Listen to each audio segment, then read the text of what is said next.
Okay, so this video is on natural selection, specifically for AP Bio, the beginning of Unit 7. All right. So let's go ahead first and talk about adaptation so we can understand natural selection a little bit better.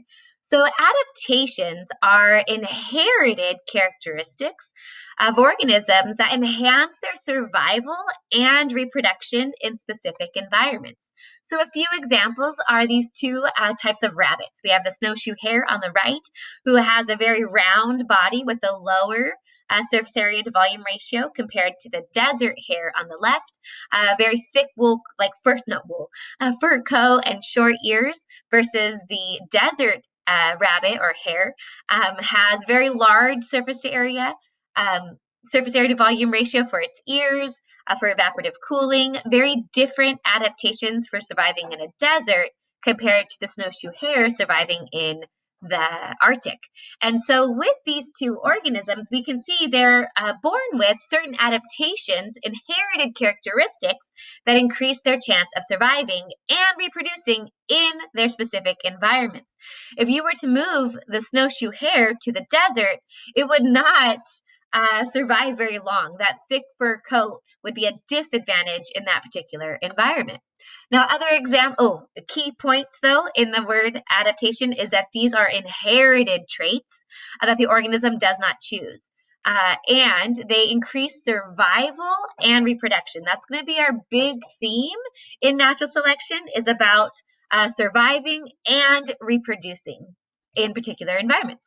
So, for example, another adaptation would be the fat reserves in camels that increase their ability to access water in dry environments, or spines on a pufferfish would increase its chance of survival, which means it would be able to live long enough to get to reproduce. Or sometimes adaptations, though, don't necessarily help with just survival, but really just reproduction. So the blue feet of blue-footed boobies of the Galapagos are a sign of good health. The bluer their feet are, it shows they have a healthier body, like they have more nutrients, and so therefore they would be a good partner to help raise offspring. So these adaptations are for both surviving as well as reproducing. Okay, so let's go ahead and talk about Charles Darwin was one of the first people to propose natural selection as a mechanism for change, for evolution. And so with that, his argument, after traveling around the world, charting this, like making a map, the South American coastline, he would get off the boat and explore. And while he was in South America, actually a huge earthquake happened where rock layers became exposed, and he saw fossils of animals he'd never seen before. There were seashells at really high elevations. He took lots of detailed notes on the organisms he saw, comparing them to fossils, etc., etc. Then when Darwin returned to England after his long voyage, he spent the rest of his life actually detailing the process of natural selection. So let's go ahead though and look at what he observed and inferred. First, he figured out or observed, wow, variation exists in populations, and that variation is an inherited trait. So here, if these were all siblings of ladybugs, you can see they're not clones. There is variation. Now that variation comes from sexual reproduction and crossing over and independent assortment. So variation exists within populations. Now, another observation is that more individuals are born than can survive. So this, duck here, this mallard, all of these offspring may not survive. So lots of offspring are born each generation, but not all survive. Now, what can you infer from that, though? So the inference is individuals with traits better suited to their environments survive and reproduce. So let's go ahead and look at our first example. So here we have a riparian ecosystem, which is an ecosystem along a stream or a river. And we have this population of beetles. And what we can see here is that there's variation in this beetle population. And there's predators that are going to pick the beetles that stand out, that they're able to see. So when we talk about surviving and reproducing in a particular environment, it's based on phenotype. Phenotype of an individual is what helps it to survive or not. It's also important to realize, though, that genotype determines phenotype. but we'll focus on that in a few more videos as time goes on. So here in this population of beetles, though, we see that some members survive better than others. They have adaptations that increase their chance of survival. And if they're able to survive, hopefully they live long enough where they actually are going to get to reproduce. So you can see that next generation of beetles are a bit more camouflaged, just slightly better suited to this particular environment and hiding from predators. Okay, so when we look at this, next is his second inference was that this unequal ability of individuals to survive and reproduce will lead to an accumulation of favorable traits in the population over generations. That is basically natural selection. Over time, over multiple generations, the population as a whole will change or evolve. So let's go ahead and see another example. So here we have a desert, and in this desert ecosystem, we have a population of mice. Now we can see that there is variation within this mice population. Now, I do want to emphasize, though, that this phenotype, this fur color, is an inherited trait. The mice do not get to just choose to mutate or change their fur colors. This is something they are born with, and it will either increase or decrease their chance of survival for a particular environment. So here we have some predators, right? And the predators are going to pick off the mice that stand out and that are easier to see. They're maybe not as well camouflaged. So over time, mice that are not well camouflaged, that are very easy to find as prey, will die. They will not survive long enough to have offspring, versus the ones who do survive, who are well camouflaged, will live long enough to get to have offspring. And you can see how the next generation, I'm just kidding, the next generation will have those traits. So in this example here, though, we had a couple different phenotypes of mice. And some of those phenotypes gave an advantage at survival, and some made it more difficult to survive. So we actually define this. We say that fitness is the ability to survive and reproduce. So here, oops, we can look at these words. So more like higher level or more scientifically, fitness is a measure of reproductive success. Like how well does this animal survive, but also reproduce? Because if you get to reproduce, that means that your genes are in the next generation. So if you have this inherited trait that gives you an advantage at surviving, well, then your genes, your advantageous genes, are the ones that are passed on in the next generation. And you can measure that based on how many offspring they have. Because if a mouse has lots of offspring, that tells you that the mouse lived long enough to have lots of offspring. Okay, so just living a long time is not a measure of fitness, but rather reproductive success. Like how many offspring did they put forth into that next generation? Now, an organism's fitness also reflects its adaptations for a particular environment. So here we can see that this mouse here that was very well camouflaged has high fitness, while this mouse here has low fitness. So high fitness individuals survive and reproduce. Low fitness individuals don't or have a harder time surviving and reproducing. So over time, you'd see this generation, this population as a whole changing. The genotype and phenotype of this population will change over time based on natural selection. Okay, so, but what happens if the environment itself changes? So here, let's pretend, I don't know, that some kind of drought happens, or there's like a sandstorm, or I'm not sure, but somehow the color of the sand in the desert changes. All right, so now, does that medium brown phenotype still have high fitness? No, it's going to be the like more yellowish, the lighter color mice that have the higher fitness now. Now, some might be able to camouflage still in this new environment, but generally over time, you're going to see a change in that genetic makeup of this population. You're going to see the alleles for fur color changing over time. Whereas before, a medium brown phenotype was favored, here we're seeing the alleles or the genes for that lighter fur color are becoming more prominent within this population. Okay, so let's go ahead though and define natural selection. So natural selection is the process whereby organisms better adapted to their environment tend to survive and produce more offspring. Now, natural selection though occurs in a population. I use the example of predators. But what about if it was lack of food and now there's intense competition, there's a struggle for existence? If you have limited resources, not all of the individuals are going to survive.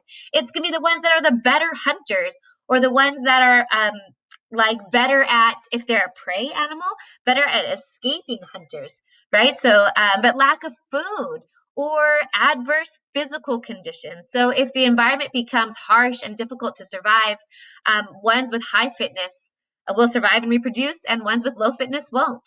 Right now, on a global scale, amphibians are becoming endangered and extinct at very high rates. And that's really due to a lot of polluted waters, whether it's pesticides or other types of water pollution, because they are amphibians and they breathe through their skin and live in watery environments. So right now, as their environments become polluted, that's a huge selective pressure, um, making it much more difficult to survive. And therefore, any that can would have high fitness. So anyway, so gradual changes accumulate within a population and less favorable changes will diminish over time. So here, according to Darwin's theory of natural selection, competition for limited resources results in differential survival. Some will survive and others won't. Individuals with more favorable phenotypes are more likely to survive and produce more offspring, thus passing traits to subsequent generations. Okay, so let's look at another example of the peppered moth. So this is from the 1850s, about the Industrial Revolution, almost 200 years ago. And these moths come in two phenotypes. You have the peppered moth, which is the one on the right, that's white with like black spots. And then you have the black, dark phenotype moth. Now, these moths live on trees that have lichens on them. So when you look at a tree like this, you can see how the dark moth isn't a total low fitness, because where there's like missing bark or like a knot in the tree, that dark phenotype can kind of camouflage. But in reality, the peppered moth, it has the best like camouflage abilities and the higher fitness. So as a bird comes by, it will pick off the darker phenotypes simply because they're easier to see in the lichens and on the birch trees. So in the 1850s, though, this is in England, and this is true. There's actually data on these peppered moth and stuff, looking at how their populations changed over time. So here I have these birch trees, and there's a bunch of moths on them, actually. So truthfully, this is all the moths that I have on these trees. And what happened, though, in the 1850s is when they started to burn coal in England, like the beginning of the Industrial Revolution. There wasn't any like air pollution standards or regulations, right? So all of this coal ash was sending up into the air, and as it landed on these trees, it killed the lichens, but it also like if you've ever been near a forest fire, like I live in California, so when we have forest fires, the ash like coats the surface of cars and streets and houses. And so same thing with that burning coal, that dark ash or soot like covered the trees. So not only killing the lichens, but actually making them darker. And here, I didn't change my moths. All I did was make the trees darker. So now you can see in this different environment, the peppered phenotype actually has low fitness, and the dark phenotype has high fitness. And if you measure and count, which scientists did actually, track the changing phenotypes in this moth population, starting in the 1850s, you see the peppered phenotype decreasing and the dark, like black-winged phenotype increasing. There was a change in this population due to the environment changing. So when we look at this example, what we learn from it, though, is that natural selection and like what is high fitness and low fitness depends on the context of the environment. Natural selection is always happening, but which traits are beneficial depends on the environment. So in the first forest, the peppered moth phenotype had high fitness, but when the environment changed, it had low fitness. And so think about this. If this moth population only came in peppered phenotypes and there was no variation in options, basically, then you would expect this moth population to go extinct if it lacked genetic diversity and variation. Okay, so let's go ahead and look at a few more examples and key points of natural selection. So natural selection results because of the interactions between individuals and their environments. And natural selection can only amplify or diminish heritable traits. And so it only can work on what is existing. Natural selection doesn't create new phenotypes. It's something that's already there, can be selected for, meaning high fitness, or it can be selected against, meaning low fitness. So let's go ahead and see. So here we have these mice, and this was in that yellowy environment. Now let's pretend 1,000 years goes by, and during that 1,000 years, a volcanic eruption happens, and that results in like dark lava formations and some like dark rocks. Okay, so does this light phenotype still confer or give high fitness? Well, maybe for the mice living on the sand, but it would be low fitness if they were caught out on the rocks, right? That would greatly reduce their fitness if predators are flying by and see them. However, what would happen though if the entire ground was covered in lava? Ooh, it would be very difficult for this population to survive. But now let's look at this mouse here with an arrow at it. So my question is, can this individual mouse or can an individual choose to change its phenotype to suit the environment? Can this mouse be like, you know what? If I had gray fur, it would be so much easier to survive and reproduce. Of course not, because this fur color was inherited. It's based on which genes are being expressed and the amount of melanin or pigments produced. Now, my next question for you is, can one of these mice just adapt by mutating? Be like, oh, you know what? We're living in a bunch of dark rock. I think I'll just have babies with dark fur. Or I think I'll just change my fur color next season. No, of course not. They don't get to choose to mutate.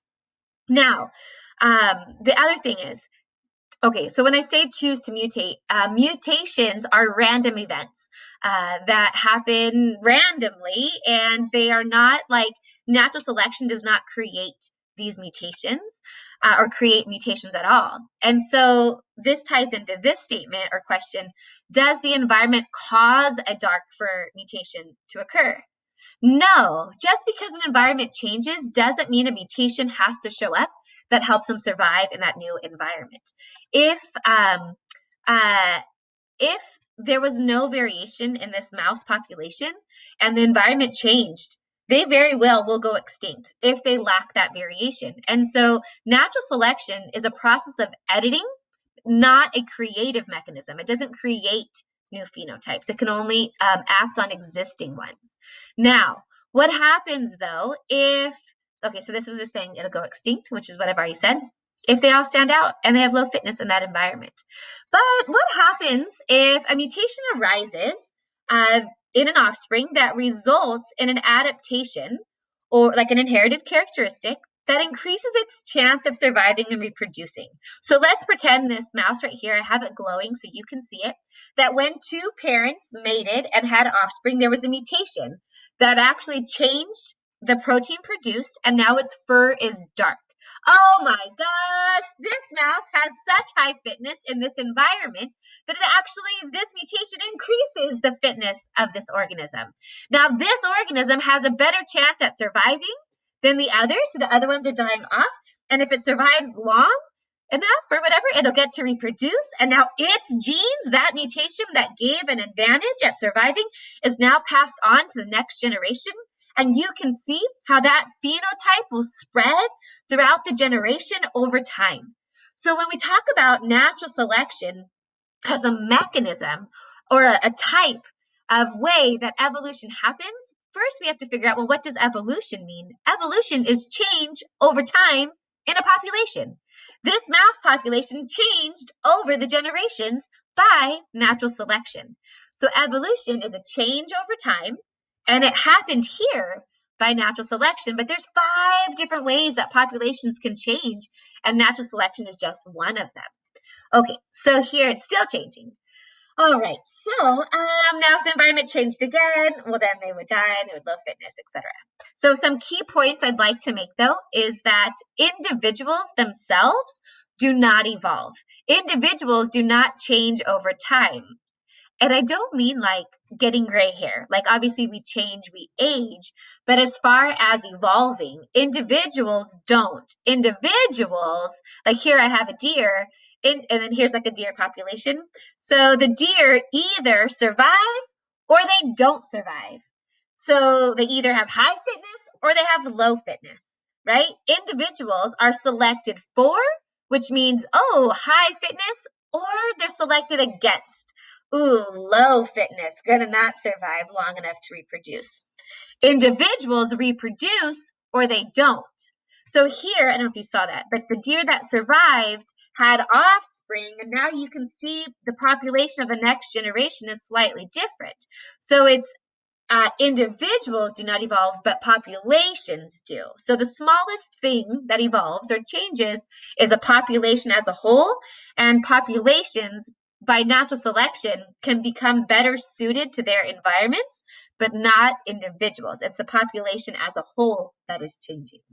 Okay, great job.